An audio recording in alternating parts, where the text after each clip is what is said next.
भाइयों सोचो, सब्र नहीं हमारे अंदर, और जब तक सब्र नहीं होगा हम अल्लाह वाले नहीं बन सकते।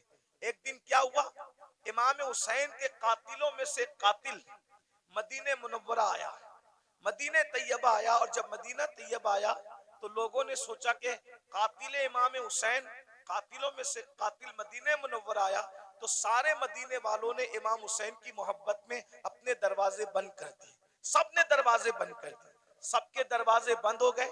इमाम ज़ैनुल आबिदीन का दरवाजा हमेशा बंद रहता था, किसी से मिलते नहीं थे। लेकिन जब उनको किसी ने इत्तला दी, हजरत हजरत करबला में का एक शख्स जो आपके बाबा का कातिल है वो मदीने मुनव्वर आया, और सबने अपना दरवाजा बंद कर दिया। इमाम ने अपना दरवाजा खोल दिया, कहा उसको बुला कर लाओ। वो आया, इमाम ने दस्तरखान बिछाया, उसको खाना खिलाया, पानी पिलाया, उसने खाया भी पिया भी, और खाने और पीने के बाद कहा, ऐ अली, इमाम ज़ैनुल आबिदीन का असली नाम अली है, कहा ऐ अली, शायद तुमने मुझे पहचाना नहीं, या शायद तुम मुझे भूल गए। आपने फरमाया कैसे नहीं पहचाना, अरे ये मदीने वाले क्या करबला में थे? कहा नहीं थे। कहा जो करबला में नहीं थे उन्होंने तुझे पहचान लिया, मैं तो करबला में मौजूद था ना, मैं तुझे कैसे नहीं पहचानूंगा? वो तू ही जालिम है ना, तेरे कहने पे मेरे बाबा के जिस्म पे घोड़े दौड़ाए गए थे, मेरे नन्हे से भाई के हलक पर तीर चलाया गया था, मेरी फूफियां, मेरी अम्मियां, मेरी बहनों के दुपट्टे छीने गए थे, तू ही वो जालिम है ना। अल्लाह अकबर। जब उसने ये सुना लरज गया, हाँ मैं वो हूँ। आपने पहचाना कहाँ? पहचानने के बाद भी ये सुलूक किया? तो इमाम ज़ैनुल आबिदीन ने फरमाया जो तूने किया वो तेरे खून की तासीर थी, जो मैंने किया ये मेरे घर की रिवायत है। हम आले मोहम्मद दुश्मनों के साथ ऐसे ही सुलूक करते हैं। अगर करबला वालों से मोहब्बत है, बताओ बाप के दुश्मन के साथ, बाप के कातिल के साथ इमाम ज़ैनुल आबिदीन ने क्या सुलूक किया, और हम अपने समधियों के साथ क्या सुलूक करते हैं, अपने भाइयों के साथ क्या सुलूक करते हैं, अपने पड़ोसियों के साथ क्या सुलूक करते हैं, अपने रिश्तेदारों के साथ क्या सुलूक करते हैं। भाई एक मुंह किसी को अच्छा नहीं कहते, जबकि अल्लाह के रसूल अलैहिस्सलाम ने फरमाया मुसलमान वो है जिसके हाथ से और उसकी जबान से दूसरे मुसलमान महफूज रहे। आज ना हमारे हाथ से कोई महफूज है, ना हमारी जबान से कोई महफूज है। जब भी जबान खोलते हो तो ऐसे तीर चलाते हो, नश्तर लगाते हो लोगों के दिल पर। याद रखना, तलवारों के जख्म तो भर जाते हैं, जबान के जख्म भरा नहीं करते। कैसा कलमा पड़ा है, नबी तो वो मुसलमान बनाने आए थे कि जिसके हाथ से, जिसकी जबान से दूसरे मुसलमान महफूज रहे। ना आज हमारे हाथ से कोई महफूज है, ना हमारी जबान से कोई महफूज है। तो बताओ नबी वाले मुसलमान हो या अपनी तबीयत वाले मुसलमान? बीवी को माँ बहन की गाली देकर के उसका दिल दुखाते हो। रसूलुल्लाह तो फरमा रहे मुसलमान वो है जिसकी जबान से किसी को तकलीफ नहीं पहुंचती, जो अपनी शरीके हयात है, जो अपनी लाइफ की पार्टनर को माँ बहन की गाली दे, वो मुसलमान कैसा होगा? रसूलुल्लाह फरमा रहे मुसलमान वो है जिसके हाथ और जबान से दूसरा मुसलमान महफूज रहे। जो अपने माँ बाप का दिल दुखाए वो कैसा मुसलमान है? जो अपने पड़ोसी को तंग कर दे वो कैसा मुसलमान है? बस बात इतनी है। तकरीरें बहुत सुन रहे हो भाई, मुकर्रिर लोग भी माशाल्लाह ऐसे हो गए अल्हम्दुलिल्लाह कि एक ढूंढो हजार मिलते, और तकरीर सुनने वाले भी हजारों हैं, लेकिन कोई सुधरने तैयार नहीं। और ये भी कयामत की निशानी में से एक निशानी है। अल्लाह के रसूल अलैहिस्सलाम ने फरमाया लोग दीन सुनने जमा होंगे, दीन पर अमल करने जमा नहीं होंगे। सुनिए, गौर से सुनिए, तवज्जो है। अल्लाह पाक की बारगाह में फैजान बंद नहीं होता, बल्कि वो तो ये फरमाता है जो मेरी तरफ चल कर आता है मेरी रहमत उसकी तरफ दौड़ कर जाती है। कोशिश करो ना। अल्लाह फरमाता है जो हमारी राह में कोशिश करते, वल्लदीना जाहदू फीना लनहदियन्नहुम सुबुलना, जो हमारी राह में कोशिश करते हैं हम उसके लिए रास्ते पैदा कर देते हैं। और सैयदना इमाम जाफर सादिक अला जद्दी वाले सलाम फरमाते हैं अल्लाह तक पहुंचने के इतने ज्यादा रास्ते हैं, जमीन पर जितने बिखरे हुए जर्रात है उससे ज्यादा अल्लाह तक पहुंचने के रास्ते मौजूद है। बेशक बेशक, जिंदाबाद। कोशिश करो अल्लाह तक पहुंचने की, कोई मुश्किल नहीं है, बल्कि अल्लाह तक पहुंचना बहुत आसान है। विलायत का निसाब बहुत आसान है। बेशक तो बेशक। हातिम असम के बारे में अल्लामा जामी लिखते हैं, हातिम असम असम अरबी जबान में बहरे को कहते हैं, बहरा। इन्होंने अपना लकब क्या रखा था? हातिम बहरा। कोई बहरा भी हो उसको बहरा बोलो तो बुरा लगता है कि नहीं लगता? जी जी जी। लेकिन हजरत हातिम बहरे नहीं थे, अपने आप को बहरा कहलवाते थे। वजह, कितनी खूबसूरत वजह, उसको सुनो आपको मजा आएगा। एक बूढ़ी औरत, बुढ़ी हातिम में असम से मसला पूछने आई। उनको उस वक्त तक असम नहीं कहते थे, हातिम कहते थे। तो हजरत हातिम के पास मसला पूछने आई। उसके पेट में कुछ गड़बड़ थी, तकलीफ थी। तो अब तकलीफ की वजह से उसके पेट की जो है वो गैस खारिज हो रही थी। तो उसने सोचा कि इतने बड़े बुजुर्ग हैं, यहाँ ऐसा हो जाए तो अच्छी बात नहीं।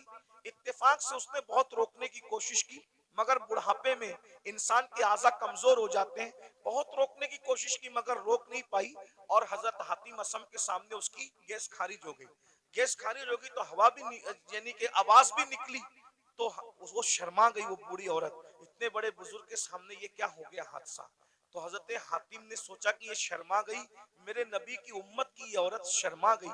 तो आपने कान पे हाथ रख के कहा, बड़ी अम्मा जरा जोर से बोलो, तुम क्या कहना चाहती हो। तो उसने बोला, उसने जब बोला तो आपने कहा जरा और जोर से बोलो। तो उसने फिर बोला और जरा जोर से बोलो। उसने और जोर से बोला। अब वो शर्मिंदगी उसकी खत्म हो गई और वो बुढ़िया खुश हो गई कि जो मेरे मुंह की आवाज नहीं सुन सकता वो हवा की आवाज कैसे सुन सकता है। और आप पूरी जिंदगी बहरे बन करके गुजारते थे। लोगों ने पूछा आप बहरे नहीं हो, लेकिन बहरे बन के क्यों जिंदगी गुजार रहे हो। फरमाया मुझे बहरा कहलाना आसान है, लेकिन नबी की उम्मती में से किसी को शर्मिंदा करना मुझे पसंद नहीं अल्लाह है। अकबर, अल्लाह, क्या बात है हजरत। एक औरत की शर्मिंदगी के खात्मे के लिए पूरी जिंदगी बहरा बन करके गुजार दिया, ये हजरत हातिम असम है। और आज हम लोग नमाज भी पढ़ रहे हैं, रोजा भी रख रहे हैं, तहज्जुद भी पढ़ रहे हैं, लेकिन लोगों के ऐब भी खोल रहे हैं। तो आप ऐब खोल के क्या है, वली नहीं बन सकते, अल्लाह के दोस्त नहीं बन सकते। अगर वली बनना है, लोगों के ऐब पे पर्दे डालना सीखो, शान सत्तारी का मजहर बनो, किसी के ऐब न खोलो। आजकल तो हम जहां बैठते हैं ऐब खोलते हैं। अल्लाह के रसूल अलैहिस्सलाम फरमाते हैं, तुम जब तक लोगों के ऐब खोलते रहोगे, तुम लोगों के ऐब अपनी हैसियत के मुताबिक खोलोगे, अल्लाह तुम्हारे ऐब अपनी शान के मुताबिक खोलेगा। अल्लाह तुम्हें जलील कर देगा। और अगर तुमने लोगों के ऐबों पे पर्दे डाले, तुम लोगों के ऐब पे पर्दे डालोगे, अल्लाह तुम्हारे ऐब पे पर्दे डालेगा।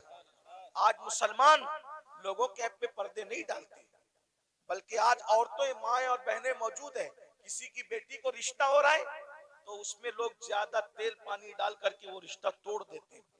किसी के बेटे का रिश्ता हो रहा है, वो रिश्ता तोड़ देते हैं। ऐब पे पर्दे डालने की बजाय लोग ऐब जोई करते हैं। तो दो सिफत, नंबर 2 सिफत गफ्फारी। गफ्फार कहते हैं माफ करने वाले को। सिफत गफ्फारी का मजहर होता है, यानी जो वली होगा वो अपनी जात के लिए कभी झगड़ा नहीं करेगा। वली अपनी जात के लिए कभी झगड़ा नहीं करेगा, क्योंकि जात के लिए झगड़ा करना ये कुत्तों का काम है। जात के लिए झगड़ा करना कुत्तों का काम है। अपनी जात के लिए वली कभी नहीं लड़ता। अब आपसे पूछता हूँ, आज हम अपनी जातियात के लिए कितना लड़ते हैं? कितना लड़ते हैं? बाइक टकरा गई, झगड़ा हो गया। पानी मुझे पहले नहीं दिया, झगड़ा हो गया। शादी में खाना खाने मुझे पहले नहीं बिठाया, झगड़ा हो गया। बोलो आज हम अपनी जात के लिए लड़ रहे हैं, इसका मतलब हम अल्लाह के वली कब बनेंगे? जात के लिए जो लड़े वो कुत्ते की सिफत रखता है, वो वली की सिफत नहीं रखता। अब आप देख लीजिए कितने लोग हैं जो जात के लिए लड़ते फिरते हैं। अल्लाह अकबर। एक वाक्य इस पर भी सुन लें कि एक बुजुर्ग के पास एक मुरीद आया, और वो मुरीद आकर के कहता है, हजरत आप मुझे इस्म आजम सिखा दें। अगर आपने मुझे इस्म आजम सिखा दिया तो मैं उस इस्म आजम के जरिए से बहुत काम लूंगा। इस्म आजम क्या है उसको सुन लें। इस्म आजम कहते हैं उस अल्लाह के उस नाम को अगर मुर्दे पे पढ़ दो तो मुर्दा जिंदा हो जाए, जिंदे को पढ़ के घूर दो तो जिंदा मर जाए। इस्म आजम की बड़ी बरकत है। फरिश्ते पढ़ते पढ़ते पलक के झपकते आसमान पे जाते हैं और आसमान से जमीन पे आते हैं। तो चूंकि इस्म आजम बहुत बड़ी चीज है, सूफिया ने इसको छुपा रखा है, अल्लाह ने भी इसको छुपा रखा है। ये सबको नहीं बताया जाता, जो उसका हकदार होता है उसी के दिल पर इल्का किया जाता है। तो मुरीद अपने पीर से कहता है इस्म आजम सिखा दे। पीर साहब वाकई पीर साहब थे। उन्होंने कहा बेटा सुबह से शाम तक तुम बस बाजार में जाकर के बैठो, इंशाअल्लाह शाम को देखेंगे तुम्हें इसमें आजम सिखाना है कि नहीं सिखाना है। वो सुबह से शाम तक बाजार में बैठे तो क्या देखा, बाजार में बहुत करप्शन हो रहा है, खूब जुल्म हो रहा है, कोई किसी का पुरसान हाल नहीं है। सुबह से लेके शाम तक एक दूसरे पे जुल्म हो रहा है। वो बार बार हाथ मारते थे अपनी रान पर, मुर्शिद ने अच्छा नहीं किया, पीर साहब ने अच्छा नहीं किया, काश के मुझे इसमें आजम सिखा देते तो अभी ये जुल्म करने वालों को घूर देता, मार डालता, तबाह कर देता, बर्बाद कर देता। सुबह से शाम तक यही होता रहा। लेकिन शाम के वक्त जो है बहुत खतरनाक मंजर देखा। मंजर ये देखा, 80 साल के एक बड़े मियाँ, एक बुढ़ा 80 साल का, वो अपने सर पर लकड़ियों का गट्टा रख करके लाया जंगल से, और ला करके जैसी कहा लकड़ियां ले लो भाई, लकड़ियां ले लो। 80 साल के बड़े मियाँ लकड़ी बेच रहे थे। उतने में सिपाही आए, आने के बाद चाबुक जमीन पे मारा, अरे बुड्ढे उठा ये लकड़ी और हमारे घर पहुंचा, और सुन तुझे कोई पैसे नहीं मिलेंगे। ये मंजर देख करके वो मुरीद तो और बहुत गुस्से में आया, मेरे पीर ने अच्छा नहीं किया, मेरे पीर ने अच्छा नहीं किया। अगर मुझे इसमें आजम सिखा देते इन जालिम सिपाहियों को अभी मार डालता, इसमें आजम पढ़ के अभी इनके लिए बद्दुआ करता, खत्म कर देता। वो बड़े मियाँ 80 साल के बड़े मियाँ हाँपते कांपते उन्होंने फिर लकड़ी का गट्ठा उठाया सर पे और सिपाहियों के पीछे पीछे चले। ये भी पीछे पीछे चला, ले जाकर के गट्ठा रख दिया। रखने के बाद कहा अच्छा अब मैं चलूं, और उसके बाद वो बड़े मियाँ बेचारे न पैसा लिया। 80 साल के बुढ़े को लकड़ी काटने में कितनी तकलीफ हुई होगी, कैसे उसने मेहनत से जमा किया होगा। लेकिन हाय रे जुल्म, अल्लाह अकबर, बहुत लकड़ी पहुंचा करके बिना मजदूरी लिए हुए, बिना रकम लिए हुए उन्होंने टरका दिया, वो चले गए। और उसके बाद ये तो गुस्से में कांप रहा था, मुर्शिद ने अच्छा नहीं किया। अगर अभी मुझे इसमें आजम मालूम होता, इन जालिमों को, इन गुंडों को इसमें आजम पढ़ करके कत्ल कर देता। जैसे मुर्शिद की खानका में पहुंचे, कहा हजरत आपने सिखा दिया होता बाजार में क्या गंदगी है, क्या जुल्म है, क्या जाती है। और शाम का वाकया तो बड़ा बदतरीन है हजरत, बड़ा इबरतनाक है। पूरा वाकया उस 80 साल के बड़े मियाँ का बयान किया तो पीर साहब सुन के हंसने लगे। हजरत मैं 80 साल के बुढ़े पे जुल्म बयान कर रहा हूँ और आप हंसते हैं। फरमाया वो जो 80 साल का बुढ़ा तू जिसको कह रहा है वो कौन है, तुझे मालूम है? नहीं मालूम है। कहा वो इस शहर का कुतुब है, कुतुब, वो इस शहर का कुतुब है, और उसी ने मुझे इसमें आजम सिखाया है, उसी कुतुब ने मुझे इसमें आजम सिखाया है। वो कहा हजरत जब उसको इसमें आजम मालूम है तो वो पढ़ के उनके लिए बद्दुआ क्यों नहीं कर देता? कहा बेटा जब तक के सब्र करने का मादा उस तरह पैदा नहीं होता, अल्लाह किसी को इसमें आजम की नेमत अता नहीं करता। गौर कीजिए, यहाँ तो आज कोई छोटा मोटा आमिल बन जाए ना, समा शबिस्तान रजा पढ़ के, तो कहता है कि अगर तूने मेरी बात नहीं मानी तो तेरा पेशाब बंद कर दूंगा, मेरी बात नहीं मानी तो तेरा खानदान जो है वो तबाह कर दूंगा। भाइयों ये सब हाँ उनके होते हैं जो खाली खड़े होते हैं। ये कुतुब लोगों को देखो, ये अब्दाल लोगों को देखो, ये वली लोगों को देखो, इतना जुल्म सह रहे हैं मगर जात के लिए कभी बदला नहीं लेते। क्यों? इसलिए कि जात के लिए लड़ना वली का काम नहीं होता, जात के लिए लड़ना ये तो कुत्तों का काम होता है। वली वो होता है जो सिफते गफ्फारी का मजहर होता है, अपने दुश्मनों को माफ करता है, अपने मुजरिमों को माफ करता है। हम अल्लाह को मुंह क्या दिखाएं? अल्लाह को मुंह दिखाना है भाई। अगर जज के सामने कल तारीख हो ना तो बड़े बड़े लीडरों को रात को नींद नहीं आती कि सुबह अदालत में खड़े होना है जज के सामने। हालांकि दुनिया का जज रिश्वत लेकर भी फैसला बदल सकता है, दुनिया का जज मुंह देखकर फैसला कर सकता है, दुनिया का जज चेहरा देखकर फैसला कर सकता है, लेकिन वो आदिल जिसकी बारगाह में अंबिया भी कांपेंगे, जिसकी बारगाह में अंबिया उसके महबूब भी नफसी नफसी पुकारेंगे, जिसकी बारगाह में फरिश्ते भी कांपेंगे, थर थर कांपेंगे। अल्लाह कुरान में फरमाता है यौम यक़ूमुर रूह वल मलाइका सफ़्फ़न ला यतकल्लमूना इल्ला मन अज़िन, कि जिब्रील और सारे फरिश्ते अल्लाह की हैबत से थर थर कांपेंगे। अरे जहां जिब्रील भी कांप रहे होंगे हम अल्लाह को क्या मुंह दिखाएंगे? ये जन्नत को जितना आसान और सस्ता समझ रखा है हमने आप लोगों ने, इतनी सस्ती नहीं है। मैशर में पता चलेगा कि जो मुखलिस उलमा हमें नसीहत करते थे, हमें कान से सुन के दूसरे कान से उड़ा देते थे, हम उनकी बातों को नहीं लेते थे, उनकी बातों पर अमल नहीं करते थे, उस वक्त तुम पछताओगे। मगर उस वक्त का पछताना काम नहीं आएगा मेरे भाई। अगर होश के नाखून लेना है तो आज ले लो, संवरना है तो आज संवर लो, सुधरना है तो आज सुधर लो। एक बात मुझे याद आई, अब अगला उन्वान में नहीं पेश करता, 5 मिनट में अपनी बात पूरी कर लेता हूँ 5 मिनट के अंदर, इसलिए कि आप सब बहुत अच्छे से सुन रहे हैं, लेकिन कहीं ना कहीं हमारे अंदर कमी है कि कुछ लोग यहाँ पे मेरे करीब गड़बड़ कर रहे हैं, उनको इस बात की अहमियत नहीं है। तो कोई बात नहीं, मैं 5 मिनट में बात पूरी कर लेता हूँ। इतना सुनिए, मुझसे और अल्लाह क्या क्या पूछेगा, आपसे मुझसे अल्लाह क्या क्या पूछेगा पता है? कुरान कहता है फमन यअमल मिस्काल ज़र्रतिन खैरन यरा वमन यअमल मिस्काल ज़र्रतिन शर्रन यरा। एक जर्रे के बराबर नेकी की होगी अल्लाह तुम्हें वो भी दिखाएगा, और एक जर्रे के बराबर बुराई की होगी अल्लाह तुम्हें वो भी दिखाएगा।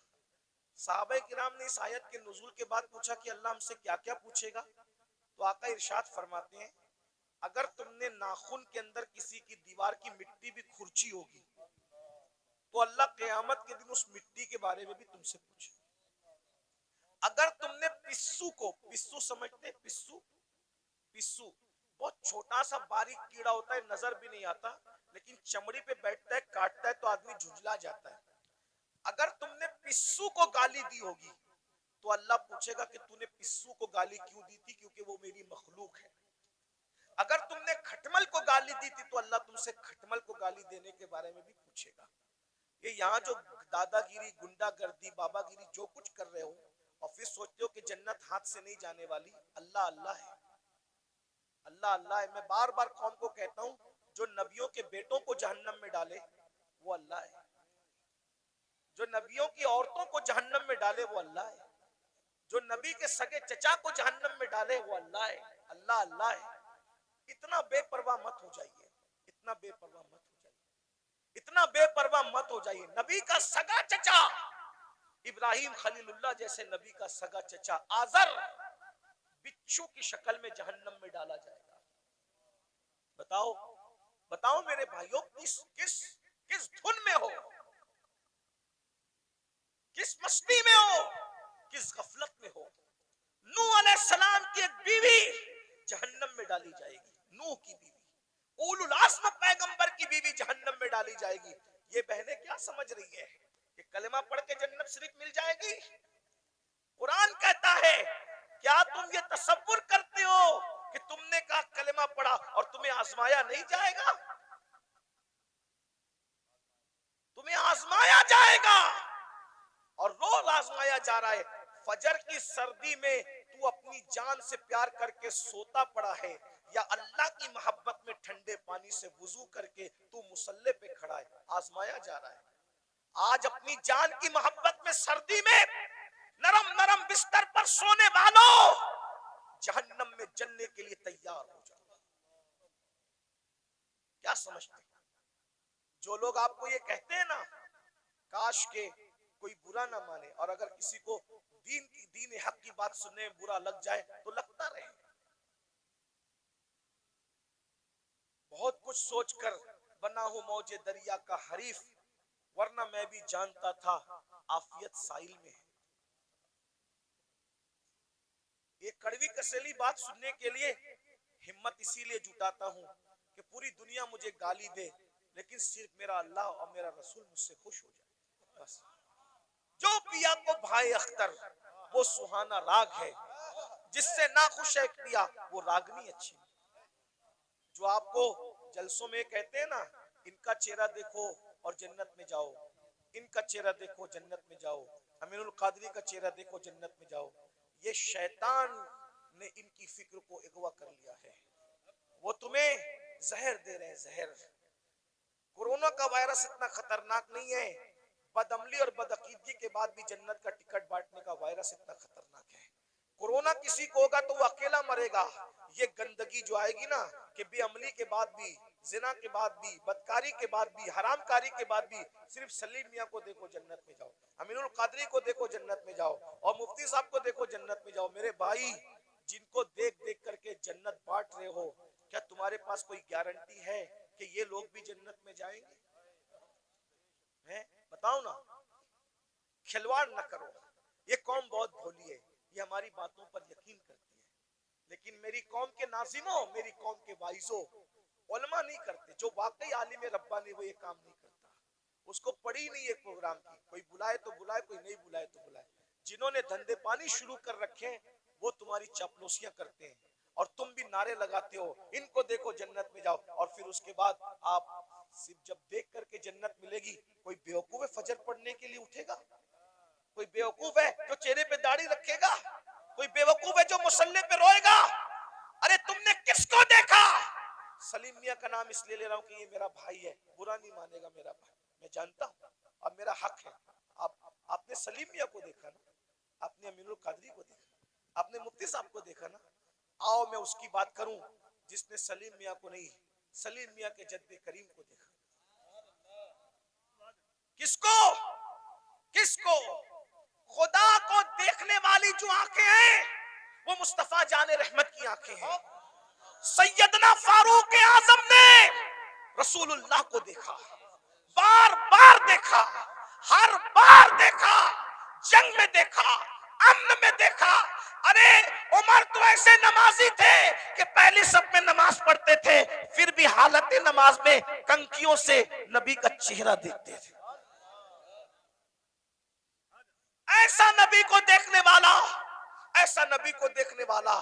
लेकिन जब उसी उमर इब्ने खत्ताब का आखिरी वक्त आया, उसी उमर इब्ने खत्ताब का, कौन उमर जिसका जिक्र तौरात में है, जिसका जिक्र इंजील में है, जिसका जिक्र कुरान में है, जिसके मशवरे की ताईद में कुरान की 22 आयतें नाजिल हुई है। मेरे भाइयों 22 आयतें। ये जो वत्तखिज़ु मिन मकाम इब्राहिम मुसल्ला किसकी आयत, किसकी ताईद में आई? फारूक आजम की ताईद। जब रसूलुल्लाह ने काबे का तवाफ किया, काबे का तवाफ किया, सुन लो उमर कौन है, हमसे सुनो सैयदों से उमर कौन है, फारूक आजम कौन है? अल्लाह अकबर। फारूक आजम कौन? जब रसूलुल्लाह ने काबे का तवाफ किया तो सहाबा से मशवरा किया कि वाजिबुत तवाफ जो नफिल नमाज है कहां पढ़ी जाए। सहाबा का दिल खुश करने के लिए किसी ने कहा काबे के अंदर पढ़िए, किसी ने कहा हतीम में पढ़िए, किसी ने कहा यहां पढ़िए, किसी ने कहा वहां पढ़िए। फारूक आजम ने कहा या रसूल अल्लाह, जहां आपके दादा इब्राहिम अलैहिस्सलाम के कदम का निशान है वहां पर आप नमाज अदा कीजिए। अभी उमर ये कह ही रहे थे कि जिब्रील आ गए, कहने लगे वत्तखिज़ु मिन मकाम इब्राहिम मुसल्ला, जहां आपके दादा इब्राहिम के कदमों का निशान है उसको अपना मुसल्ला बना लीजिए।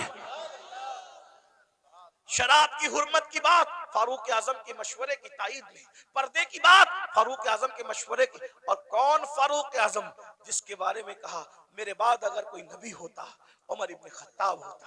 कौन फारूक आजम? जब फारूक आजम आ रहे हैं, जिब्रील अलैहिस्सलाम रसूलुल्लाह की बारगाह में मौजूद हैं, तो जिब्रील ने फारूक आजम को देख के मुस्कुराया। मेरे सरकार ने कहा क्यों मुस्कुरा रहे हो जिब्रील? हुजूर आपका यार उमर आ रहा है। तो आका ने फरमाया क्या मेरे उमर को आसमान वाले भी पहचानते हैं? मेरे उमर को आसमान वाले भी पहचानते हैं? तो जिब्रील अलैहिस्सलाम कहते हैं हुजूर जमीन वालों से ज्यादा उमर को आसमान वाले पहचानते हैं। और सरकार ने कहा जरा मेरे उमर की शान बयान कर दो जिब्रील। तो जिब्रील ने एक जुमले में शान बयान की, कहते हैं या रसूल अल्लाह, अगर मैं हजरत नूह की उम्र के बराबर यानी 1000 साल की उम्र लेकर के आऊं और उम्र की फजीलत बयान करता रहूं तो 1000 साल खत्म हो जाएंगे मगर उम्र की फजीलत खत्म नहीं हो सकती। इतनी बड़ी हस्ती है ना। रसूलुल्लाह को देखा, रसूलुल्लाह को देखा। अब सुन लो उनका जिंदगी का आखिरी वक्त। फारूक आजम शहीद है, फारूक आजम शहीद है। अल्लाह अकबर। और किस हालत में शहीद है? हालत नमाज में। आखिरी वक्त आ गया, चार पाई पर फारूक आजम लेटे, पूरा जिस्म खून से लहू लहान है। फारूक आजम लहू लहान है पूरा जिस्म। फारूक आजम अपने बेटों से कहते हैं मेरे बेटो, मेरे बच्चों, तुमने मेरी फर्मा बरदारी की, मैंने जो कहा तुमने मेरी बात मानी, अल्लाह ने मुझे फर्मा बरदार औलाद अता की, आज मेरी फर्मा बरदारी करोगे आखिरी वक्त में? लोगों बच्चों ने कहा जी हुजूर जरूर करेंगे। फरमाया एक काम करो, मुझे चारपाई से उठा के जमीन पे डाल दो। देखो ये फारूक आजम के आखिरी लम्हात है, ये उनकी आजिजी है, ये उनकी इनकिसारी है, ये उनका इखलास है। जन्नत का कहाँ ख्वाब देख रहे हो भाइयों? ना वुजू आता है ना गुस्ल आता है, 2 रकअत नमाज जुमा पढ़कर ऐसे भागते हो जैसे स्कूल की छुट्टी होने पे स्कूल के बच्चे भागते हैं। भाइयों जरा सोचो ना, जरा गौर करो ना, जरा गौर तो कीजिए, अपने आप पे रहम कर लीजिए। हम में से कोई अल्लाह के अजाब को बर्दाश्त करने की ताकत नहीं रखता, हम में से कोई जहन्नम का सामना करने की ताकत नहीं रखता। मत अब धोखा दीजिए अपने आप को, मत फरेब कीजिए अपने आप से, अपनी आखिरत को तबाह मत कीजिए। वो मुसलमान बनिए जैसे हुजूर मुसलमान बनाने आए थे। सैयदना फारूक आजम फरमाते हैं मुझे चारपाई से उठाकर जमीन पे डाल दो। जब जमीन पे डाल दिया गया तो फारूक आजम खाक पर अपने चेहरा रगड़ने लगे और रोकर कहते अल्लाह उमर की बख्शिश कर दे।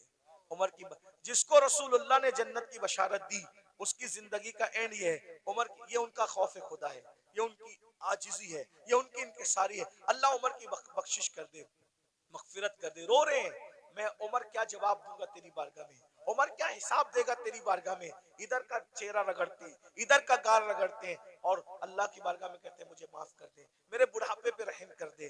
किसी ने कहा अमीरुल मोमिनीन आप तो वो है ना, आप वो हैं कि आपने इतना इतने फतुहात किए, ये काम किया दीन का, ये काम किया दीन का, ये काम किया दीन का। सर उठा के कहते हैं ओ मनकबत पढ़ने वाले खामोश, ये मनकबत पढ़ने का टाइम नहीं। क्या कहा? ये मनकबत पढ़ने का टाइम नहीं है। और हम तो माइक पर अपनी फजीलत सुन के खुश होते हैं, जबकि वो सही भी नहीं होती, झूठ झूठ होती, झूठ झूठ होती है। अस्तगफिरुल्लाह, बहुत सारे नाजिम लोग 25,000 20,000 सिर्फ झूठ बोलने का लेते हैं।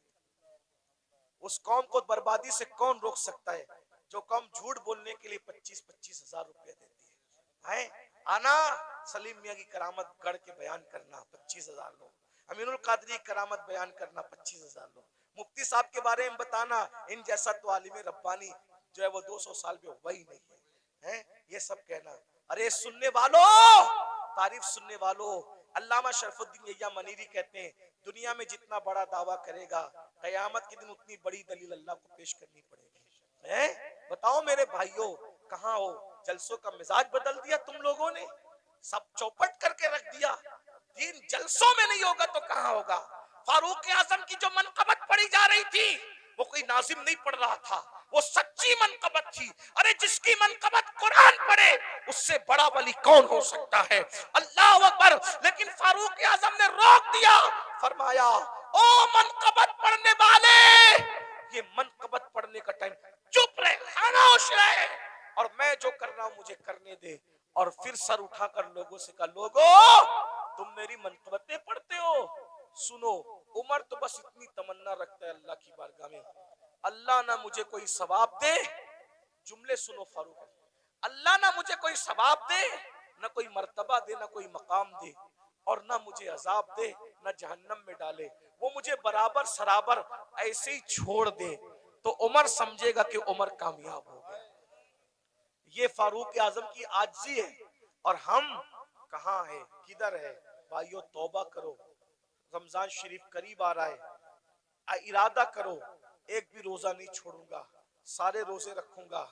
इरादा करो तरावी नहीं छोड़ूंगा, पूरी तरावी जमात के साथ पढ़ूंगा, नमाज पाबंदी से पढ़ूंगा। अभी से तौबा करो, माहौल बनाओ, जहन बनाओ। और अगर आप दीन के करीब नहीं आए भाई, ऐसे ही आप आवारा गर्दी करते रहे, हराम लुकमा खाते रहे, गुनाह करते रहे, फिल्में देखते रहे, किसी का कुछ नहीं बिगड़ेगा। आप अपनी आखिरत को बर्बाद करोगे, तबाह करोगे। जब अल्लाह नबी की बीवी को उठा के जहन्नम में डाल सकते हैं, नूह अलैहिस्सलाम की बीवी की शक्ल में, अगर वो हमें जहन्नम में डालेगा कौन बचाएगा, कौन रोकेगा? बताइए ना। नूह अलैहिस्सलाम अपनी बीवी को बचाएंगे? बोलो नहीं बचाएंगे, बीवी को नहीं बचाएंगे। क्यों? इसलिए कि नबी जानता है जिसमें अल्लाह की रजा उसमें मेरी रजा है। नबी जानता है जिसमें अल्लाह की रजा उसमें मेरी रजा। इब्राहिम अलैहिस्सलाम अपने चचा को बचाएंगे? नहीं बचाएंगे, जिसमें अल्लाह की रजा उसमें मेरी रजा। गौर कीजिए, ये नहीं कह रहा हूं कि नबी बचा नहीं सकता, नबी जिसको चाहे बचा सकता है, लेकिन हम अल्लाह का जितना अदब करते हैं उससे ज्यादा अदब अल्लाह का अंबिया करते हैं। मौला जो तेरी रजा वो हमारी रजा, ये कुफ्र पर मरे हम इनको नहीं बचाएंगे, तूने मना कर दिया हम नहीं बचाएंगे। हाँ अगर तूने इजाजत दी तो जिनको हम पहचानते भी नहीं है हम उसको बचा लेंगे, उनको बचा ले।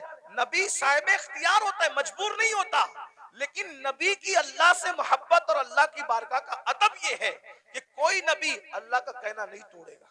एक आखिरी बात आई, मैं वो बात कहने चला था फिर बीच में बात आ गई। हम अल्लाह को क्या जवाब दें?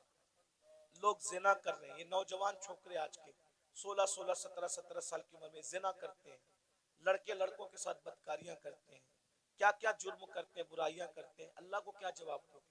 अल्लाह के सामने बोल पाओगे कि हम जिना करके आए? बोलो, अल्लाह के सामने बोल के आओगे हम औरतों के पाप की नजर डाल के? अल्लाह के सामने बोल पाओगे कि हम बदकारी करके? बताओ, कुछ बोल पाओगे? नहीं बोल पाओगे। भाई हम जब अपने पीर के सामने नहीं बोल सकते तो अल्लाह के सामने क्या जवाब दें? मेरे इमाम कहते हैं, करीम अपने करम का सदका, लई में बेकद्र को न शर्मा, तू और रजा से हिसाब लेना, रजा भी कोई हिसाब। और कहते हैं, सदका प्यारे की हया का, न ले मुझसे हिसाब, बख्श बे पूछे लजाए को लजाना क्या है। बहुत कठिन मंजिल है। हदीस पाक में आता है, अल्लामा इब्ने कसीर ने इस हदीस को लिखा है कि अल्लाह ईसा अलैहि सलाम को अपनी अदालत में खड़ा करेगा। किसको? किसको? पहचानते हो ईसा अलैहि सलाम को? हमारे नबी से पहले जो नबी आए वो कौन थे? ईसा अलैहि सलाम। और ईसा अलैहि सलाम कौन है आपको पता है? ये कंवारी मरियम, जिसको किसी मर्द ने हाथ भी नहीं लगाया, अल्लाह ने बिन बाप का कंवारी बतुल मरियम से ईसा अलैहि सलाम को पैदा किया। सुभान अल्लाह। अल्लाह ने इनको झूले में बोलने की ताकत अता की। ये कलिमतुल्लाह है, रूहुल्लाह है। इनको जब सूली देने की साजिश की गई तो अल्लाह ने इनको आसमानों पे उठा लिया। अब ध्यान देना, जब ये आसमानों पे उठा लिए गए तो इनके मानने वालों ने इनको कहा कि ईसा खुदा का बेटा था और मरियम खुदा की बीवी थी। माज़अल्लाह, अल्लाह का कोई बेटा नहीं है, अल्लाह की कोई बीवी। लेकिन उनके मानने वालों ने ये गंदगी फैला दी। तो अल्लाह उन मानने वालों ने जो गंदगी फैलाई ना, उस गंदगी के खात्मे के लिए, यानी अल्लाह हजरत ईसा से हिसाब लेने के लिए नहीं, तवज्जो, अल्लाह जानता है कि ईसा पाक है, मासूम है, उन्होंने कोई कसूर नहीं किया, लेकिन मैदान महशर में ईसाइयों को, क्रिश्चियन को रुस्वा करने के लिए, ईसाइयों को रुस्वा करने के लिए अल्लाह हजरत ईसा को अपनी अदालत में खड़ा करेगा। और अपनी अदालत में खड़ा करके अल्लाह पूछेगा कि ऐ ईसा, क्या तुमने इन ईसाइयों को, अपने मानने वालों को ये कहा था कि तुम अल्लाह के बेटे और तुम्हारी मां अल्लाह की बीवी? तुमने ये बात कही थी? एक अल्लाह कौन सा सवाल करेगा? एक। हालांकि वो खुद बयान कर चुका कुरान में कि ईसा ने ऐसी कोई बात अलैहिस्सलाम नहीं कही, बयान हो गया सब। लेकिन वहां ईसाइयों को रुस्वा करने के लिए और शान ईसा को बताने के लिए कि ईसा अलैहिस्सलाम का दामन इस गंदगी से पाक है, अल्लाह पूछेगा तुमने ये बात कही थी ईसा? एक सवाल, अल्लाह सिर्फ एक सवाल करेगा ईसा जैसे पैगंबर से, उस मासूम से।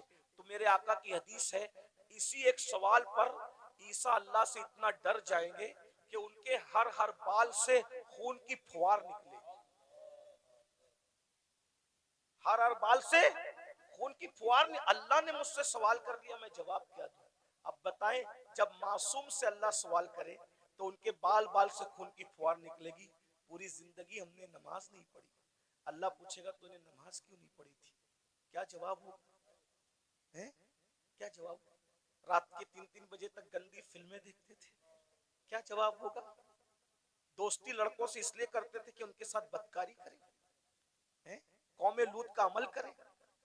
आका फरमाते हैं, जे कौमे लूत का अमल करने वाले लोग जिस बस्ती में रहते हैं, बस्ती वालों को मालूम है, मना नहीं करते, अल्लाह उस बस्ती पर एक दिन में 36 मरतबा लानत नाजिल करता है।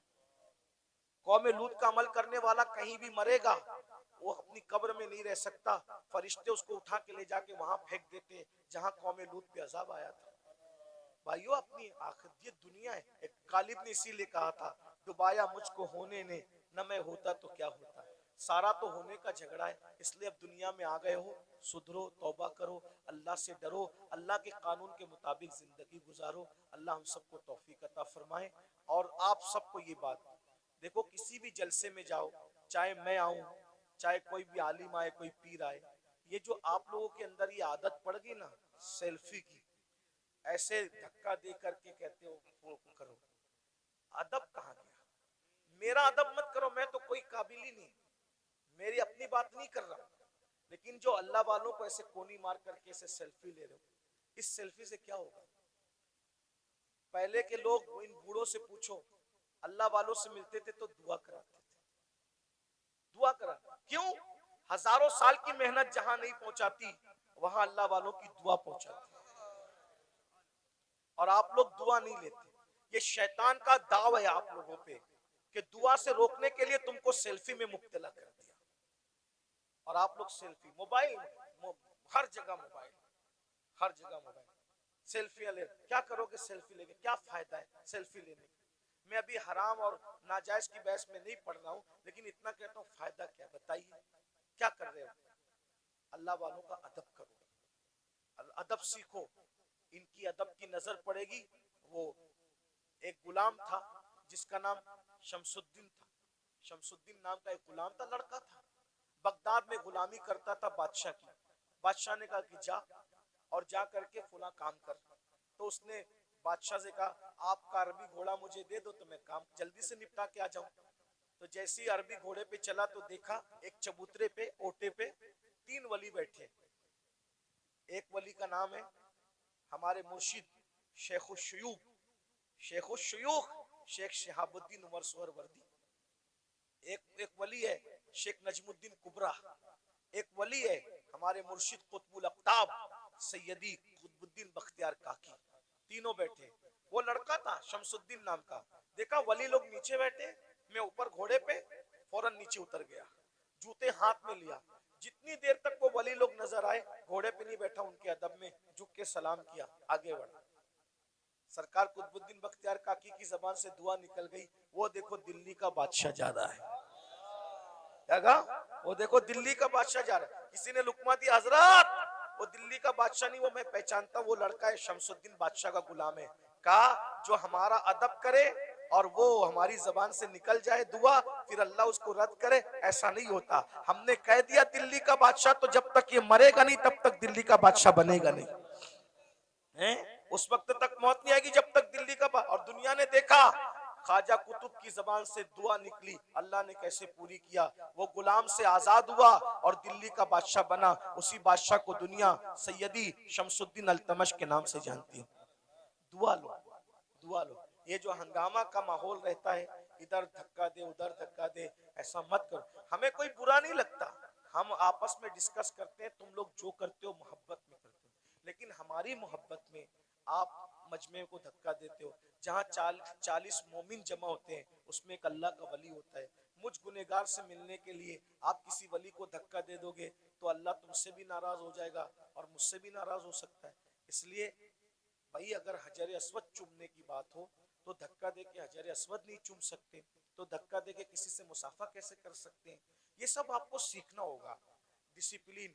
कल रात भी ऐसा हुआ और होता ही रहता है, ऐसा लगता है जैसे झगड़ा हो रहा है, ऐसा लगता है जैसे झगड़ा हो रहा है। अब ये क्लिपें चलेगी, आप तो मोहब्बत में मिलने तड़प रहे हो, लेकिन अगर कोई हुकूमत को ये पहुंचा दे कि देखो ये जलसों में ये लोग झगड़ा करते हैं, तो क्या ये क्लिपें आपके जलसों के बंद करने का सबब नहीं बन सकती है? बोलेंगे तुम लोग तो झगड़ा, आप झगड़ा नहीं कर रहे हो, लेकिन भाई जो वो मुखालिफिन को तो पाना चाहिए ना कुछ भी काम हुकूमत से करवाने का। तो आप यही महफिल नहीं जिसमें मैं हूं, वही नहीं, कोई महफिल हो, आप डिसिप्लिन का मुजाहरा करें। आपको देखकर ऐसा लगे यार ये लोग इतने डिसिप्लिन वाले हैं, तो इनके आका के जो सहाबा होंगे उनके पास कैसा डिसिप्लिन होगा, वलियों के पास। अभी सैयद सलीम मियां साहब मुझे कह रहे थे नाश्ते पर कि यार दुबई में कैसी महफिल थी, सब सन्नाटे में सुन रहे थे। तो मैंने कहा भाई आपको सीखना होगा, देखो अपने को आज तक जो हुआ हुआ, मामलात मेंटेन करने होंगे, माहौल बनाना होगा। और मैं आप मुंतजिमिन से कहता हूँ स्टेज पे सिर्फ उलमा को बिठाया करो। ये जो स्टेज का मेयार आपने खराब किया ना मुंतजिमिन ने, फला सेठ भी बैठ रहा है, फला सेठ, सेठ लोगों को कुर्सी तो नीचे, समझे? हर जगह सेठों के बिठाने की नहीं होती। जिसका जो हमारे दादा मुर्शिद हुजूर मुफ्ती आजमीन के दौर में कभी कोई दाढ़ी मुंडा कोई सेठ इस स्टेज पे बैठ नहीं सकता, स्टेज पे सिर्फ उलमा बैठते थे। एक शायर साहब दाढ़ी मुंडे स्टेज पे आ गए, सरकार मुफ्ती आजम ने उनको कहा, जब तुम रसूलुल्लाह की शरीयत का एहतराम नहीं कर सकते तो तुम्हें मिंबर रसूल पे बिठाया नहीं जा सकता। यानी वो लोग अच्छा बुरे का कोई वो कि किसी को अच्छा लगे तो लगे, जिसको बुरा लगे तो, शरीयत एक नंबर पर है, अल्लाह की रजा एक नंबर पर है, वो ऐसे लोग थे। लेकिन आज हम लोग क्या है, कोई चंदा दे रहा है ज्यादा तो हमने दिन का कानून तोड़ दिया उसके लिए। ये सब अच्छी बात नहीं करो, ये सब इससे नुकसान होगा। फिर कोई भी स्टेज पे चढ़ के आता है, ये स्टेज की बात नहीं कर रहा हूँ मैं, जनरल बात कर रहा हूँ, आप इनसे बदजन मत होना, इस जलसे वालों से, जनरल बात कर रहा हूँ। तो ये सब मत करो, जिसका जहां मकाम है, उलमा जहां बैठते हैं उलमा बैठे, सेठ लोग मुखैर लोग जहां बैठते हैं उनको कुर्सी देके बिठा दो, सियासी लीडर आना है उनको कुर्सी देके बिठा दो, सबको इज्जत दो। मैं ये नहीं कह रहा हूं किसी को जलील करो, सब हुजूर का जो उम्मत है वो इज्जत के काबिल है, लेकिन जो कुर्सी पे बैठे उसको कुर्सी दे दो, अच्छे से बिठा दो। स्टेज पे सिर्फ उलमा रहे, मुतशर्रा रहे। और जो मेरे स्टेज पे बैठे हुए लोग हैं उनसे भी कहता हूँ, आप लोग भी फोटो वोटो न खींचे। देखो हमारे बुजुर्गों ने फरमाया कि अगर आलिम दीन अगर जो है वो सुन्नत तर्क करेगा तो पब्लिक फर्ज पढ़ना छोड़ देगी, समझे। आलिम अगर चलते चलते रास्ते से टोपी उतारेगा तो पब्लिक, हाँ वो नहीं कहना चाहता था, सही कहा जी, सही कहा, यही कहा हुजूर मुफ्ती आजम ने, यही कहा। लेकिन कुछ चीजें माइक पे कहने की नहीं होती। आप अल्लाह आपको जज़ाए खैर दे, मेरा काम आसान कर दिया। यानी तुम टोपी उतार के सर नंगा करोगे, लोग अपना पूरा वजूद बगैर कपड़े का कर लेंगे, इसका ख्याल करें। तो ये मेरे भाई भी कुछ जो नौजवान हमारे जूनियर उलमा है ना, मैं उनसे माफी मांगते हुए कहता हूँ, ये लोग भी सेल्फी लेने लगते हैं। आप लोग तो आपको देख के नीचे वाले भी लेंगे, है ना। तो मैं आपको ये नहीं कह रहा हूँ कि मैं कोई फतवा देने आया, कोई साहिब फतवा आदमी नहीं हूँ, लेकिन कम से कम महफिल के तकद्दुस का ख्याल करो, और हम जो करेंगे हमारी कौम भी वो करेगी। अब मैं देखना चाहता हूँ कि आज से इस महफिल में कितना बदलाव आता है। अगर बदलाव आया तो समझ लूंगा कि मुझे दोबारा आना चाहिए इस तरफ, और अगर नहीं बदलाव आया तो समझ लूंगा कि गला सुखा कर कोई फायदा नहीं है ना। तो अभी हमें समझ में आ जाएगा। अब आगे का प्रोग्राम आप सुने, क्या प्रोग्राम है आगे।